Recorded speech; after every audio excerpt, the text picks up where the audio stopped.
have all these cell phones right at their disposal, and it's like, of course they're going to get involved in Tupperware-related pyramid schemes. And Bro, I every single time.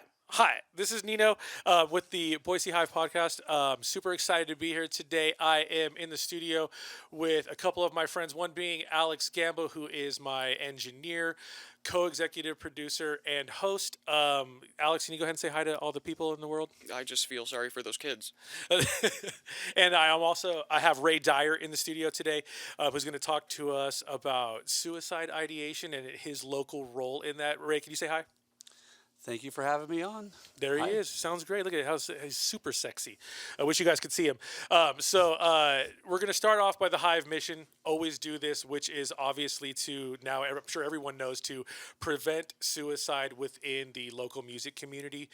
They also we also branch out. You don't have to be a musician to take advantage of the good things that go on here at the Hive throughout the week, which we'll talk about. On Tuesdays, we have Life Recovery from 12 to 1:30. We have our Live at the Hives rebroadcast on radio from 3 to 4 on Tropico FM. You can find them on Instagram.com/tropico.fm. The last Tuesday of every month, we have a local musicians meeting where it's a good time to kind of get active in the community, network, possibly even set up shows or new projects. It's a really cool thing to get involved with. And again, that's the last Tuesday of every month. Wednesday, we have Sober Curious, 6 to 7:30. The last Wednesday of every month, we have an open mic, which is 6 to 8. And that's a really good show to come to. We challenge acts to show up. We want the weirdest acts. We want poetry. We want spoken word. We want punk bands. We want rock bands. We need someone that plays a harp. Like, it doesn't even matter. Like, we just need people to show up and do cool stuff. We challenge a new act to show up every Wednesday to kind of throw us off. On Thursday, we have hip hop 6 to 10, very fun night. And on Fridays, we have a special Vets Jam It Out from 6 to 9. You don't have to be a vet to show up to that. It's just marketed in that way. Really cool jam session, mostly acoustic, but I do know that sometimes that'll even include some like electric guitars and stuff like that. Very fun night, but that's kind of what we have going on throughout the week. So let's get into our first band feature of the day today. I'm going to introduce Crush the Monster. This song is called Carlsbad. You can find them on Linktree/Crush the Monster. Again, this song is called Carlsbad.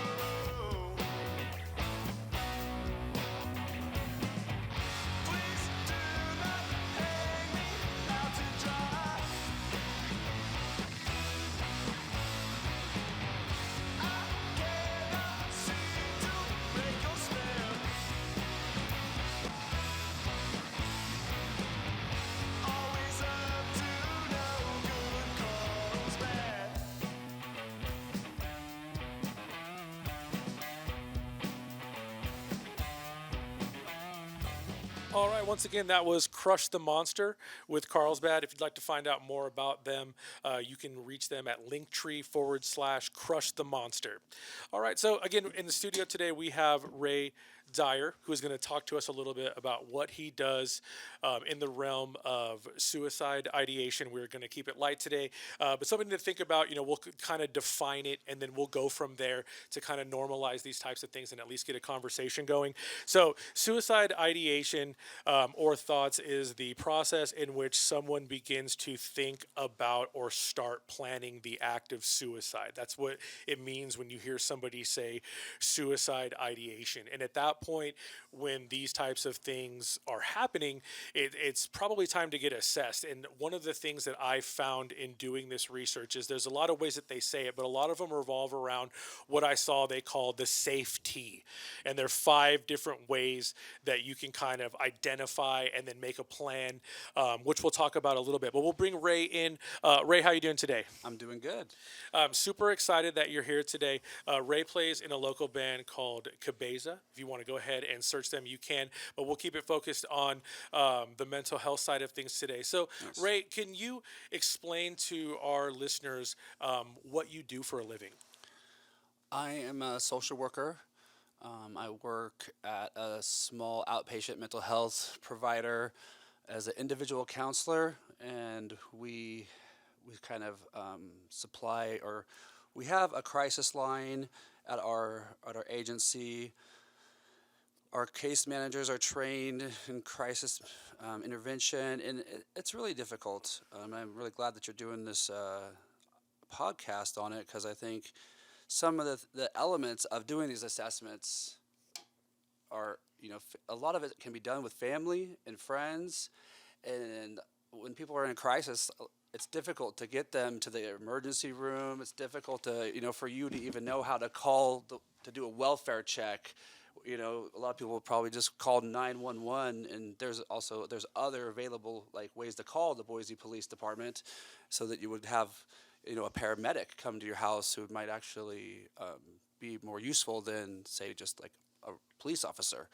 And I agree too, because some of the stuff that when I was doing the research and kind of looking this stuff up, a lot of the identifying process can be done by yourself. Like although sometimes it takes a professional to probably lay it all out for you so you can understand it and start the process. But for example, we'll talk about some of these assessment and the 5 steps of the evaluation and even triage. So the first step is identifying risk factors. The second step is identifying protective factors that can help you. The number 3 is conduct your suicide inquiry, and what they mean by that is kind of find out where the person is, and then number 4 backs that up by determining the risk level based off of your personal suicide experience. And what I think what that's meaning is where you are in the process. Like, how far have you gone to it? Is it just a thought that you've had? Like, have you then thought of how you would do it? Are these things surrounding you? I did see that there's a scale that you can actually assess. So we'll break this down a little bit. Ray, being a professional that deals with this a lot of the time, can you talk to us a little bit about some risk factors that people can be on the lookout for? Absolutely. And I think when we're talking about maybe even an individual trying to understand their own risk, and then maybe a family or a friend, I always kind of think about the frequency and the duration. So, how often am I, having these thoughts of, just really low self-worth? Feeling like a burden, or my chronic pain is too hard to manage. However that may be, how frequently are we kind of having those intrusive thoughts kind of coming in? And then how long has it been going on for, right? So if it's been happening for a day or two, right, it's maybe you're going to be going in a different direction with your mood. But Sure. if it's been going on now for 30 days or for 14 days, it's probably It's a time different level. to reach out to talk to somebody, or vice versa. If you notice that and you talk to somebody and they're telling you, this has been going on repetitiously now for about a month, you might want to think of, okay, we need to reach out and to find a resource, if they're not having if they're already not enrolled in some sort of behavioral health program, because I think that's one of the supportive or even protective factors, is having that access available when you need it. And sometimes if you that's the complicated piece, because if you don't have that in play, it's difficult to access it quickly. Yeah, I absolutely agree. And I also think about, like, in my personal experience, and we talked about this on a previous episode, was like physical risk factors too. They identified, like, what do I do for recreation? Like, who are you? Like, do you have like a bunch of alcohol at the house? Do you have a bunch of pills at the house? Like, are you an avid shooter? Exactly. They really kind of dove into, like, okay, well then what is around your house, or what are you surrounded by every single day that could assist you in this? And limiting that, or at least talking about it and making it not so accessible to me, Yep. it made me feel comfort. And if anything, it made me feel safer. It made me feel safer for myself when I was at my lowest of lows. But I like what you were talking about the protective factors, because a lot of this stuff is bringing family and bringing friends and people that you can actually trust, that care about you, and identifying that that person or that thing is a protective factor, and prioritizing that, like, within your own rehabilitation. So I absolutely agree with that too. So what do you think, as far as, like, when you're conducting an inquiry, what are the types of things that you ask to kind of find out how far the person has gone into this thought?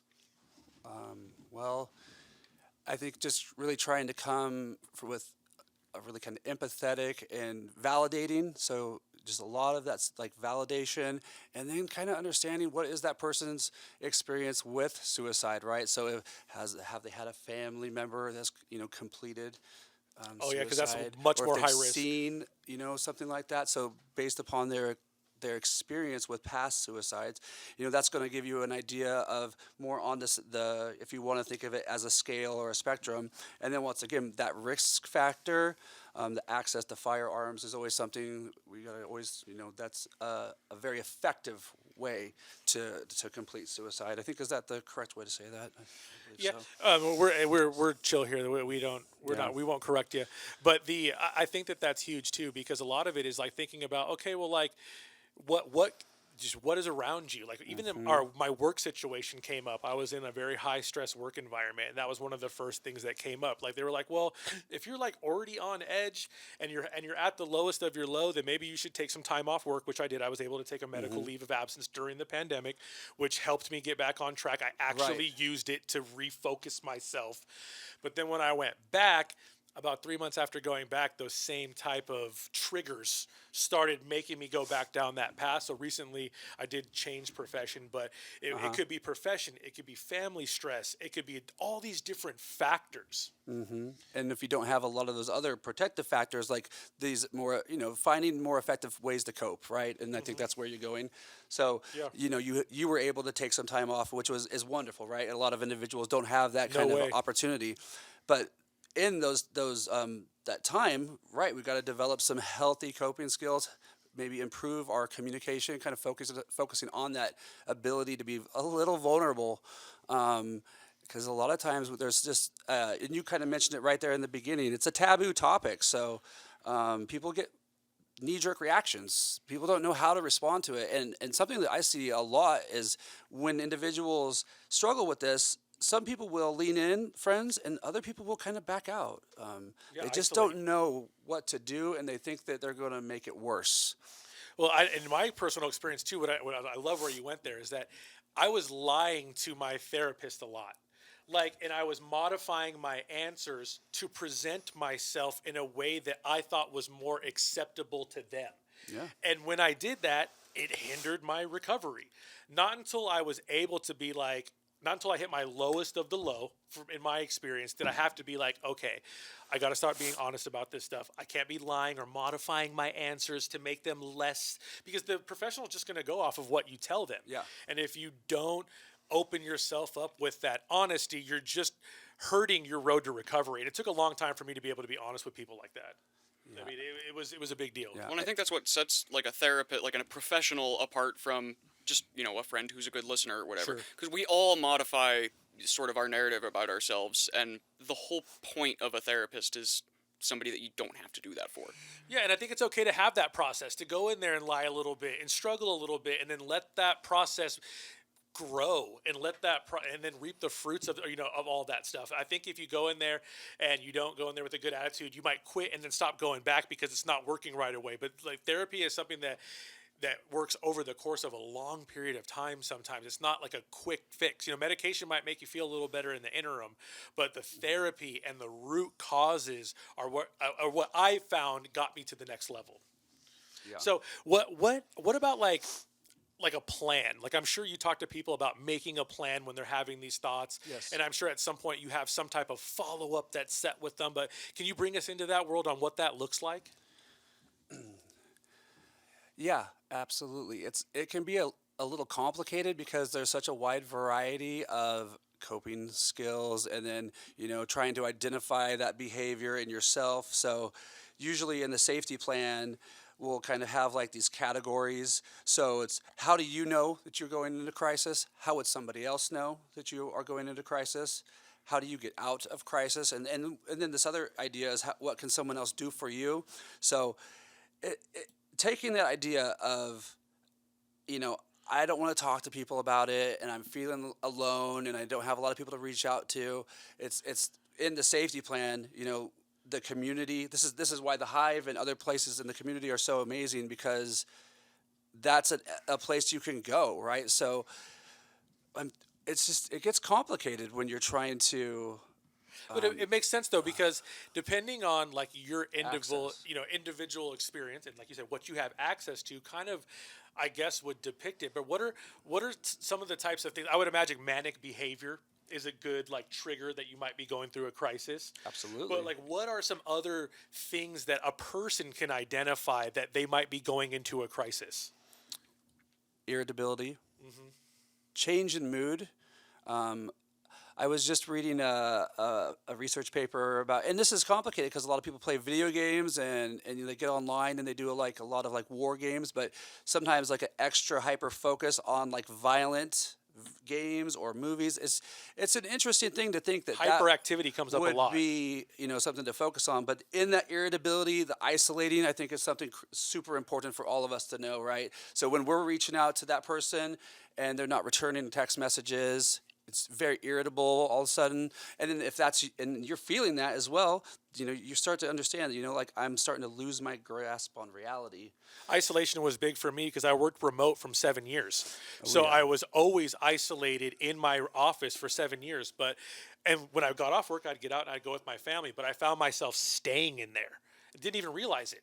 But like at 10 o'clock at night, I'm like, oh my God, I've been in my office by myself with my door closed, basically shut myself off from my family from like 5 a.m. to 10 o'clock at night. And that's not normal. My family knew it. They stayed away. They didn't know how to navigate that space. They were just like, Dad needs some alone time. But I found myself isolating much more because it was just easier, because the irritability, the kids weren't setting me off. The wife wasn't setting me off. Little things weren't setting me off. I could stay in my own little box, and be safe in there with my guitars and all my little coping mechanisms and make a little beat and feel better. But it's almost maladaptive to a point, right? Because Yeah. then we're just isolating and actively avoiding, right? But at least the you're kids suffer expressing too. yourself Yeah. through, constructively. Music is wonderful for that. Sure, thank God. I think that irritability, losing, like no tolerance, so low tolerance to frustration, right? That's a key thing for 100%. people to just recognize in themselves. Like, am I blowing up over the littlest thing? Like, is it really over the littlest thing, or is this just the thing right now that's getting me over the edge, Because I found for me, it wasn't ever the little thing that made me snap. It was just a combination just waiting to happen. Absolutely. And I think all dads and all people, I think anyone, whether you're a dad or a mom or you're just an adult, get to that point to where, like, when you pop, it's usually not that little thing that, got you to that level. It's because Yes. a bunch of combination of stuff got you there. That was just the thing that made you mad, which I think anyone can relate with. But I think having a plan, getting back to the topic, having a plan and making sure that you're sticking to it and documenting your feelings, writing down thoughts, for me was key, because then I could put myself, okay, well, if I'm having this thought now, what time of day was it? Like, what could have possibly led to me having this thought? Was it just random? Am I okay? Am I getting into a crisis? But I did start writing down a lot of my thoughts, just to kind of just put them all down on paper, make it be a little bit normal than just kind of like that little thought in my head. It wasn't necessarily voices, but I think by documenting your mental experience is therapeutic in this, when you are having these types of thoughts. And stuff like That was a big one for me when I've kind of been at like really bad spots in life, was like, not only like documenting it, but like almost like punching it up. Like almost being like as melodramatic as I could about it, because I knew it was just for me. I'm not writing this for other people. And it's like, like be a little hyperbolic about what you're feeling, and because it's okay. And sometimes it makes you realize, like, okay, maybe the factors that are causing this aren't as like big of a deal as I think. Absolutely. And every once in a while, you find something that is a big deal, but then at least you've identified it through like a healthy process, and then you can work on getting better. But you're absolutely right. Most of the time you're like, it's not even that big of a deal. Like, I'm just in that space right now. But I do think documenting and writing thoughts down is very helpful.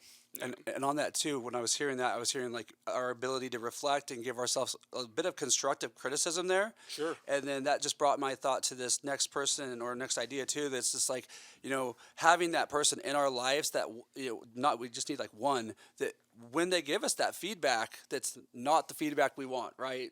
That you're irritable and what's going on, something's changed, right?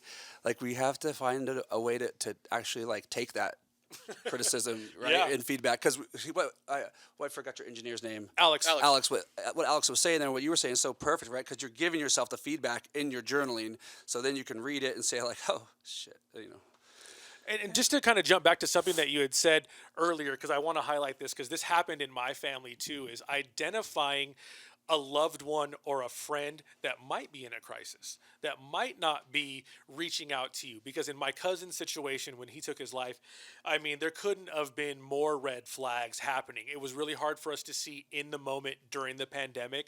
But looking back on it, I mean, he was a military veteran. He was drinking a lot. He was isolating. In the pandemic, he wasn't able to work as much, so he was just sitting around the house by himself a lot. There was marital issues going on. So looking back after he unfortunately lost his life is very easy for us now to be like, oh my gosh, he was a walking red flag. But since he was like the hero of the family, we just kind of thought that he would always be okay. But I understand, or we were talking about recognizing, when you're in a crisis, but can you talk a little bit about possibly recognizing when someone else might be in a crisis? There's a lot of context in that situation too, especially in a situation like yours, right? Like, it's depending on the baseline behaviors of an individual, right? Like, it's tough to notice. Yeah. We project super good, right? So like a lot of times, oh, everything's fine. You keep your social media posts going, however that is, and then with that, that's how we can kind of like see. So if it's like a loved one, a cousin, an uncle, a good friend, we're like, okay, so then where have they been, right? So we just immediately start to notice that they just haven't been around more or at the average, and then trying to reach out in a way that you think that they would, use. Messenger sometimes works really good. It's really weird how Facebook and these things, you'll text somebody and they won't return a text, but like, you go and you set up some messenger thing on the Facebook and they're like, oh, they'll talk to you there for some odd reason. It does provide a good buffer, and multiple people on the show have talked about social media working in this space to get their word out, to talk to people about it, to be able to talk to their loved ones about it, like through social media, because it's a little bit of a buffer. It's different than sitting down with someone at a table and being like, let me talk to you about me trying to kill myself, Exactly. It's a little bit different when you have that. So I think a lot of reasons social media is probably not good for communication, but it is interesting that multiple people have brought up the fact that it's easy for them to communicate these things through an email, through social media, through one of these platforms. It's come up a lot. Yeah, sometimes the detachment that social media has innately is almost good for that exact reason. Yeah. Like, how many times have you seen somebody kind of post something on like Facebook or Instagram that's just like, yeah, going through a really hard time, or just something kind of vague like that? Sure. And it's like people are always like really supportive. Yeah. Oh, absolutely. But there's a Yep. reason why that person is making that post. It's not because they're having the greatest day in the world. Absolutely. Yeah, of course. It took some energy. And Absolutely. It took, like, they probably even deleted it and rewrote it. And, who Should I, knows should I not? how many times those 3 sentences took. It's a reach out. It's a reach out for Yep. someone to be like, hey, do you need anything or something like that? Yeah. But And it's like, yeah, it's not as real as, sitting down with all of your friends in person. Sure. And sometimes people will, chastise that whole concept for that reason. But, like, that's not always what you want. You don't want a full-blown intervention with everybody there. Sure. Yeah, I don't think that works the best. You get defensive. No. So as soon as you get into that defensive posture, then your allies now become, more of an oppositional situation. And then it's just taboo, right? Because we feel that shame. And then we Then feel it's doing guilty more for harm than not like helping. reaching out, and now I'm like, what am I? I can't even do this correct, right? That's that weird idea of like I can't do anything right. I Sometimes can't that's even the last. talk. You know what I mean? Yeah. Sometimes that's the last of it. And- when right, you're and that's trying the to straw. reach out and you're trying to talk about these things to people, Yeah. and you're not necessarily getting that 100% support back, you might think that there's nothing else you can do. I mean, I think in my cousin's situation, it was a little bit different because he was so successful. But then looking back on it, it was like complete manicness. Like he would buy a house, he'd buy a boat, he'd come home with a Lexus. He bought a second house at the river. All of these things were happening right at the end of his life, and some of the family were looking at it for face value, like, oh, he has a really successful job.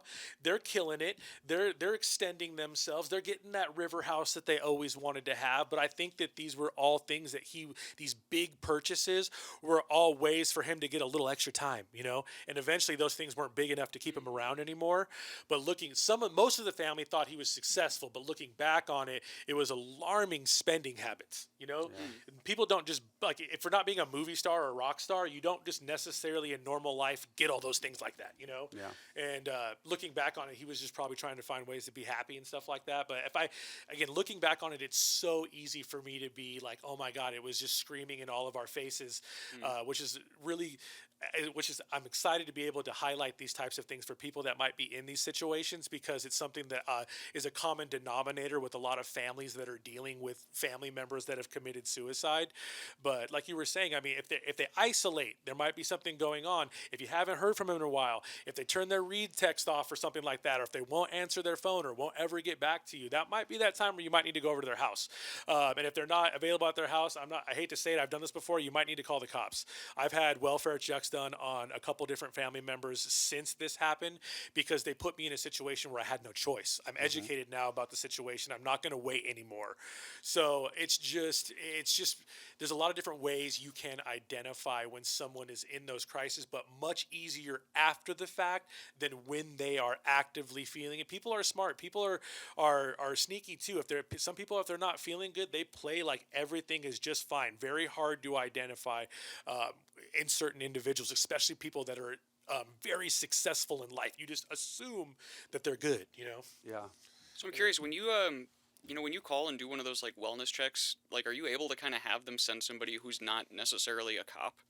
No, everyone that I've done have been the cops. But what I like about it is that you get a follow up. Like I almost think like legally you have to get one. Yeah. But it is the cops that show up. They do a welfare check. They ask like some standard questions to see like, why aren't you getting back to everyone? Why are people saying that they can't get in contact with you? And then they assess it to see if you have to leave, see if you need like someone to show up.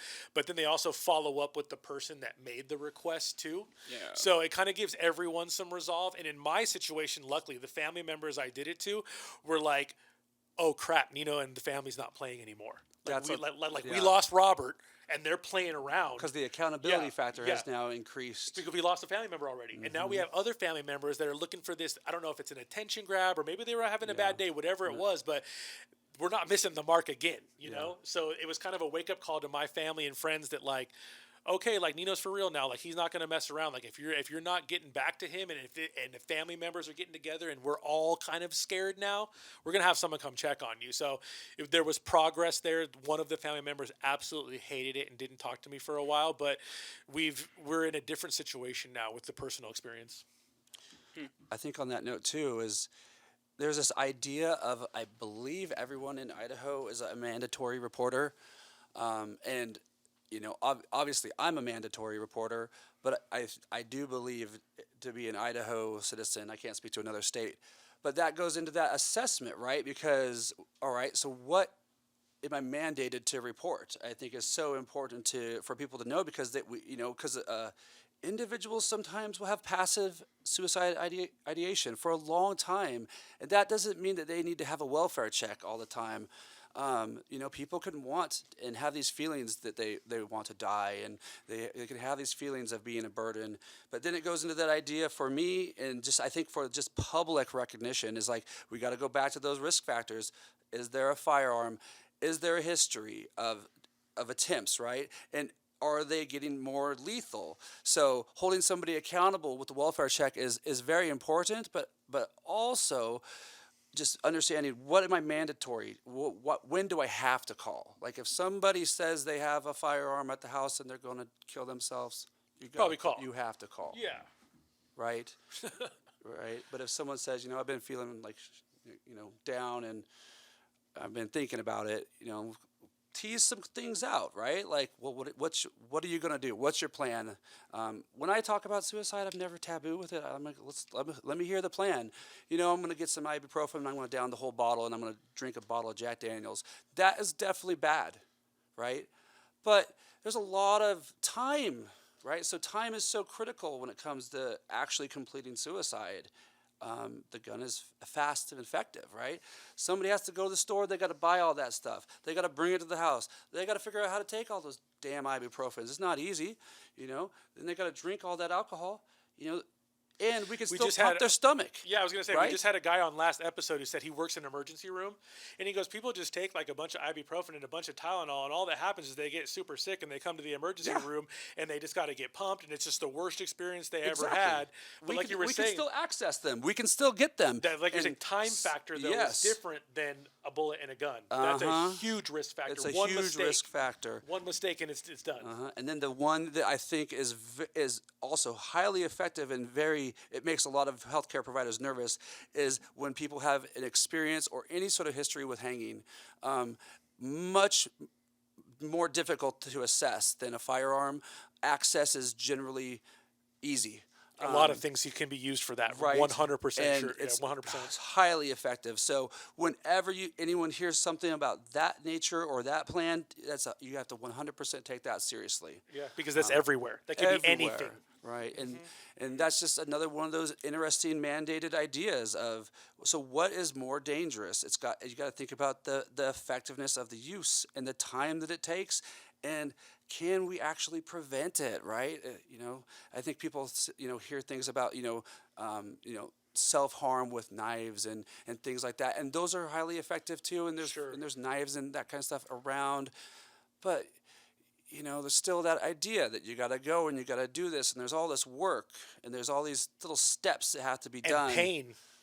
And pain, And right? pain. So the other two, instantaneous, so it's just thinking about what do I have to do when I hear these things? Who do I call? Having that plan is very important for people, because the welfare check is, like you said, it's very effective. It's useful, holds people accountable. But what also it does is it creates taboo, so that maybe they're not going to want to say something next time they're thinking about it, because homeboy's going to call the damn welfare check on me. So it's just a complicated vibe of like, how can I support you? Be willing to hear what you want to do, and it's your It's life. definitely delicate too, It's- and everybody's different. Everybody's not. It's not like there's like one template that's going to have everyone respond well to this kind of stuff. So it's definitely diving in individual. So again, obviously we talk about this a lot. We'll wrap up for today. Again, we have Ray Dyer here. He's a local social worker. He also plays in a band called Cabeza. You can look them up. But we've been talking today about suicide ideation, what it is, identifying stuff, what to do, making plans, and trying to be as light as possible. I mean, obviously these things aren't always the happiest conversations, but I think that more people need to start doing what we're trying to do and just have these conversations, normalize it. I couldn't be more thankful that Ray has come on the show today. So like always, if you'd like to find out more about what we do at the Boise Hive, you can contact us at boisehive.org. You can also search Boise Hive on YouTube. Our telephone number is 208-344-4994. We also have a Spotify channel that you can search Boise Hive Sessions. That is a compilation of music that is recorded right here at the Hive. Alex does, I think, the majority of the recordings that you can see here. Also, if you want to find out more about our recording process or book some time, you can always throw an email to recordings@boisehive.org, and we'll get you on the schedule. And also, if you are having a crisis, if you're feeling that way, you can also call or text 988. It's a great resource to have. Again, this is Nino with Ray and Alex on the Boise Hive podcast. This has been great. Let's go!